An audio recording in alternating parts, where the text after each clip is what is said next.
Alright, so this is our first cop watch. We pulled up on this lady over here.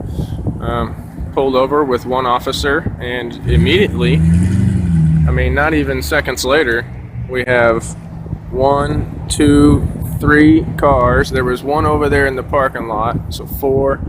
And then there's 5, 6 cop cars. Oh, look, there's a 7th one right here.